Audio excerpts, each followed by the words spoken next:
Wherever he went, he carried the game with him, and he was a true ambassador for the game. And as a senior cricketer, he also passed on his views, his opinions, and his skill to the younger lot, which I think is his true legacy.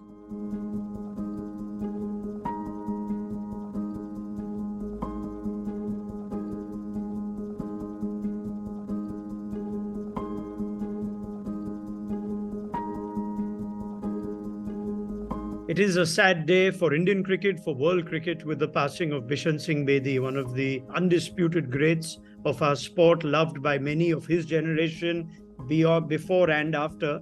And I'm sure he was an inspiration to a number of spinners that graced the Indian cricket landscape after, none more so than Anil Kumble, a true great himself. Anil, sad day, but we must try and establish the legacy of the great Bishan Bedi for younger viewers, for those that played after him like yourself. What did Bishan Bedi mean to you? Oh, he was everything. I mean, that you can ask for in cricket. My first sort of walk into the Indian dressing room as a 19-year-old was when Bishan Bedi was the cricket manager. It was called cricket manager, not the coach. So he welcomed all the youngsters with open arms, always had a sort of a shoulder around you, and he always had a kind word. In fact, he would sort of literally tell the spinners, especially the left arm spinners, Venkatpati Raju and all of that. He had a great sense of humor. He would say, look, the whole day you're turning the ball like this. The evening has to go like that. You have to have a drink. And that's something that he enjoyed. And he enjoyed with all the cricketers. And he would tell stories. Of course, I could never join him for a drink. But really fond memories. It's really a sad day. He was a true gentle giant, so to speak, of cricket, a legend, a true legend, and someone who I looked up to. He was more like a fatherly figure for all of us. And that's the kind of sort of reverence and respect that we all have towards Bishan Bedi. Yeah, I mean, it's funny you mentioned that 1990 tour. I think in recent times, Bedi did recount his experiences then, including one of entering a dressing room where Kapil Dev had scolded a young Anil Kumble for dropping Alan Lamb. Could you recall that incident? Yeah, it was. I think it was Jack Russell. This was in the second innings when England were looking to score runs quickly and then look to declare so that they could put pressure on us in the second innings. They had a pretty massive lead at that time, and this was perhaps the last over. And I was never an athletic fielder, but this was one of those instances where the ball, I misjudged the catch, and I perhaps moved in early, and the ball went over my head for a 4. And that was the end of the innings by England. And as we came in, Kapil Paji had a go at me. It was one of those things where, as a bowler, you feel frustrated. And he had a go at me. And then I was a 19-year-old, walking into an Indian dressing room with such stalwarts. And I had tears in my eyes. And Bishan Paji, at the end of the day, when we were going back from the ground to the hotel, he came and sat next to me in the team bus. And he told me one thing. He said, son, never ever show your tears in public. That was something very, very it remained with me forever.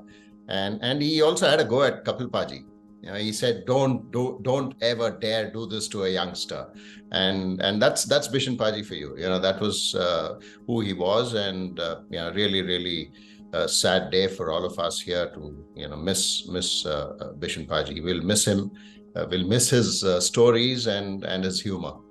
I mean, a wonderful storyteller by all accounts of everyone who's had the good fortune of spending time with him. So there are two aspects, of course, I'd love to discuss with you as we try and remember fondly the great Bishan Bedi. One was the on-field artist and master that he was at his craft and as a captain. And then, of course, the off-field personality. Let's just start with what he was as a spinner. When you grew up taking the game, you obviously evolved into becoming a spin bowler. But Bishan Bedi was the master craftsman of that art. Just your early memories of watching him or reading about him or listening about him on the radio of what Bishan Bedi was like. No, I think talking about just his style of bowling, everyone who sort of you discussed cricket with, everyone said that he was a master at his craft, poetry in motion, really smooth. Yes, I didn't have too much of video footage to sort of watch him bowl in a match. But whenever he bowled in the nets, he always had us in a spin. He would say, "Listen, I wish I had batters like you during my days," and he would make fun of us in terms of literally teasing us with his left arm spin, trying to say, "Come on, hit me now." And he was a master. And you only had whoever you went to, whether you went to Australia, whether you went to England. I played for Northants, same county where Bishan Paji played previously as well. So everybody had a great word for Bishan Paji and his style of bowling. And people were mesmerized. People would come to watch him bowl. And you only, I only heard stories about that. Unfortunately, I didn't see too much of his bowling when he played for India.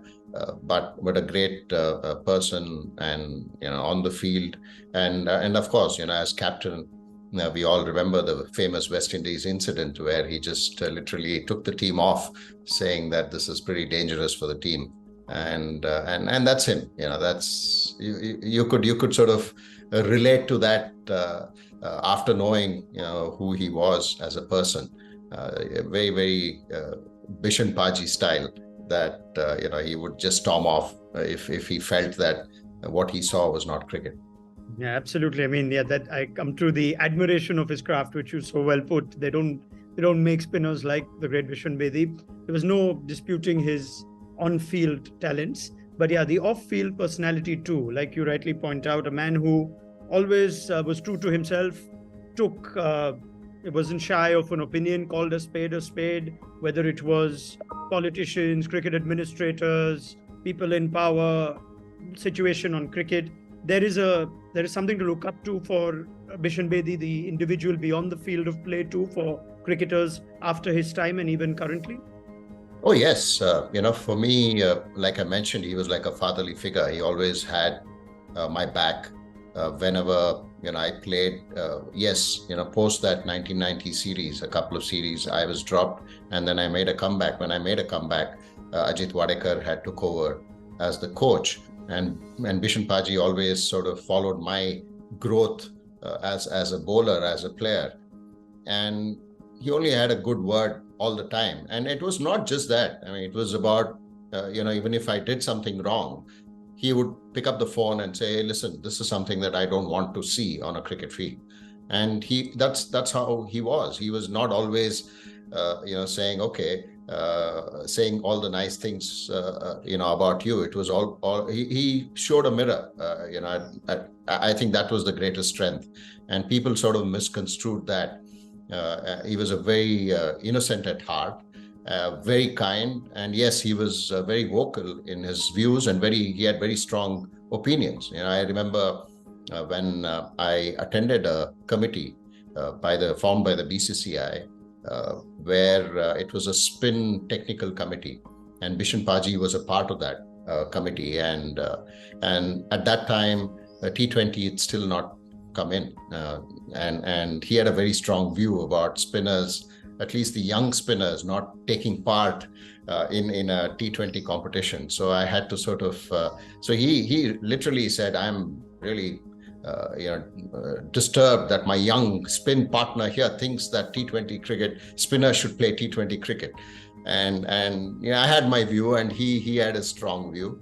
But in the end, he made his point. He said, and I told him that, "Paji, if growing up as a 16-year-old, if the captains are not used to playing spinners, it's never going to be the same when they become senior cricketers and captains of their senior teams. Then they would barely go to a spinner when things are tough." So that's one of the reasons why I feel that we need to train spinners to adapt to every format.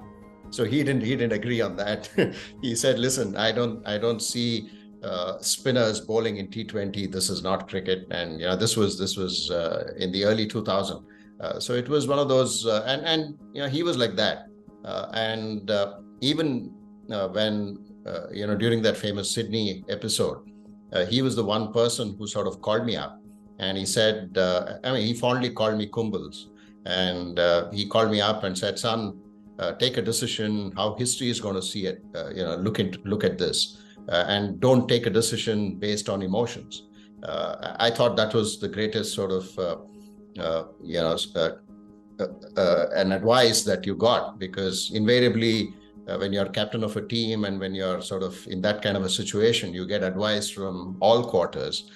But here he was, just that succinct message across to me, which sort of gave everything. And that's Bishan Paji for you. I think that's so nice of you to share that. I mean, this is a man we speak of with almost an extraordinary moral compass, even if he may have had some differing views about the game. But beyond the game, the bigger things, there was a really strong moral aspect that Bishan Bedi has, almost something that we miss. He felt for the game. He wanted the game to he believed that you need to play the game in the right way, and he was always ethical about it, and he was really vocal about it too, whenever he had that opportunity to express his views. And he always had a warm side to him as well. Whenever you met him, it was the typical Punjab hug that you would get from him. And like I mentioned, he was like a fatherly figure. Even when I became the president of the KSCA, we had our Platinum Jubilee celebration, and it just took me a phone call requesting him to come over for the function as a former India captain, as someone who I admired, and I wanted to bring all the 4 spinners together on the stage. So he just said, "Look, I'm coming. Anything for you, I'm coming." And he was there. And that says a lot. Even as a young 19-year-old, my first sort of meeting with Bishan Paji, I was still studying engineering, and I requested him as a 19-year-old enthusiastic college going guy. Just went and requested the cricket manager, saying, "Sir, can you come with the team to the college?" He immediately said yes. I mean, he could have easily said, "Look, listen, this is the Indian cricket team, just let's stay focused on training." One evening, he just brought the entire team, and nobody had an option but to follow him and say, the whole team is coming to the college. And it was a fantastic gesture by him, and that showed his warmth and generosity in the way he sort of expressed towards cricketers. I think the last question I have is, if you had to talk to, say, a young cricket fan today and tell him this was Bishan Bedi, I wonder how you describe him to do justice to what he should be and should be remembered for Indian cricket, and what his legacy should be. It was a religion for him. He wherever he went, he carried the game with him, and he was a true ambassador for the game. And as a senior cricketer, he also passed on his views, his opinions, and his skill to the younger lot, which I think is his true legacy. Because if you look back at so many of spinners coming through from that era, even today, he always had. It was just a phone call away. All you had to do was just reach out to him, and then he would be there. So yes, that would be my remembrance of Bishan Paji, and he'll always be missed. I mean, he's more like a family, and I saw Angad in 1990 as a young kid on that tour. So yeah, it's a sad day for all of us and for Indian cricket. Anil, that was wonderful. Thank you so much for sharing that, and thank you for your time. Thank you, Ron.